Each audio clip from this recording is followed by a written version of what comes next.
কিনা তাদের সাংগঠনিক প্রস্তুতির জন্য আমরা ডিরেক্টলি বলবো আমরা এটি চাই না। ডক্টর ইউনূসের সাথেও কথা বলে আমাদের যখন কথা বলার সুযোগ হয়েছে, কথা বলে এটি মনে হয়েছে তিনিও কখনো চিন্তাই করেন না যে এই নির্বাচনটি জুনকে অতিক্রম করবে, কখনোই না।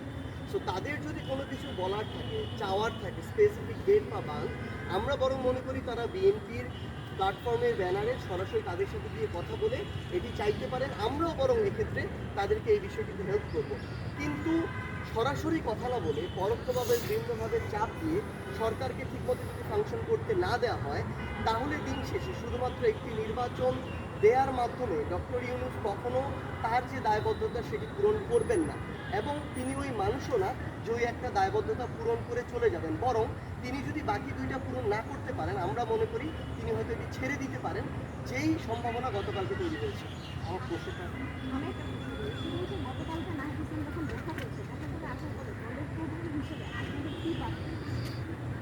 গতকালকে যখন নাহিদ ইসলাম দেখা করেন, তিনি তার জায়গা থেকে যখন এটি শুনেন, তিনি গিয়ে এটি জিজ্ঞাসা করেছিলেন যে এমন কিছু আমরা সোশ্যাল মিডিয়ার মাধ্যমে জানতে পারছি যে তিনি পদত্যাগ করতে চান। তো সেই জায়গায় আমরা নাহিদ ইসলাম আমাদের পক্ষ থেকে, অভ্যুত্থানের যারা শক্তি ছিল, নেতৃত্ব ছিল তাদের পক্ষ থেকে, কিংবা এনসিপির পক্ষ থেকে যে জিনিসটি বলেছেন যে ডক্টর ইউনূস আসলে এখানে এত মানুষের রক্তের উপর দিয়ে, জীবনের উপর দিয়ে এমন একটি জায়গায় বাংলাদেশের মানুষ আস্থা নিয়ে তাকে বসিয়েছেন। তিনি কিছু মানুষের দ্বারা প্রভাবিত হয়ে বা বিচলিত হয়ে যদি তিনি এই দায়িত্বটি ছেড়ে দেন, বাংলাদেশ কিন্তু একটা মানে অস্থিতিশীল একটি অবস্থার দিকে যাবে। কারণ এই মুহূর্তে তার জায়গায় আরেকজন কে দায়িত্বটি নেবেন, এই মানুষটি কিন্তু আমরা আমাদের জায়গা থেকে এখনো চিন্তা করতে পারছি না। তার জাতীয়ভাবে আন্তর্জাতিকভাবে ওই গ্রহণযোগ্যতা থাকবে কিনা, সকল রাজনৈতিক দল মানবে কিনা, এটিও আমাদের জায়গা থেকে এখন পর্যন্ত সন্দেহ রয়েছে যে আরেকটি মানুষ কে হতে পারে। তো সেই জায়গা থেকে নাহিদ ইসলাম গিয়ে বলেছেন যে আমরা প্রত্যাশা করি আমরা সকল রাজনৈতিক দল একসাথে বসে আমাদের ভিতরে যে আন্ডারস্ট্যান্ডিংগুলো বা মিসকনসেপশনগুলো আমরা দূর করব, আন্ডারস্ট্যান্ডিংয়ের জায়গা আমরা আরও বৃদ্ধি করার চেষ্টা করব।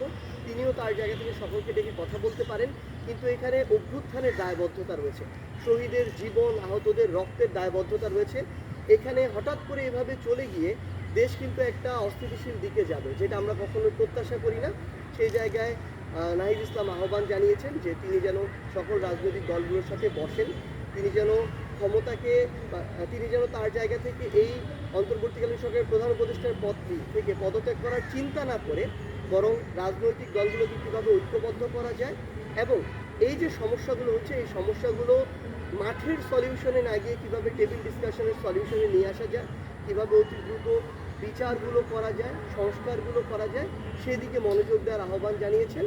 এবং সবচেয়ে গুরুত্বপূর্ণ যে বিষয়টি আমাদের জায়গা থেকে নাহিদ ইসলাম বলেছেন সেটি হচ্ছে যে এই যে সামগ্রিক অভ্যুত্থানের পরবর্তী এই যে একটি বাংলাদেশ, এই বাংলাদেশের এত মানুষের আশা প্রত্যাশার যে জায়গা, এটা একবার যদি নষ্ট হয়ে যায় তাহলে এই মানুষগুলো কিন্তু আর নিজের ওই দাবি আদায়, ওই স্বপ্ন নিয়ে রাজপথে নামার যে জায়গাটা সেটা কিন্তু ভঙ্গ হয়ে যাবে।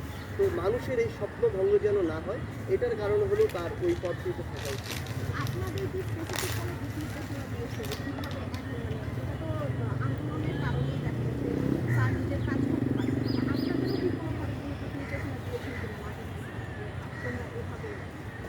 খুব স্বাভাবিকভাবেই রাজনৈতিক দলগুলোর মধ্যে রিসেন্ট কয়েকদিনের মধ্যে আমরা যেটি দেখেছি যে বোঝাপড়ার জায়গাটাতে একটা ঘাটতি তৈরি হয়েছিল।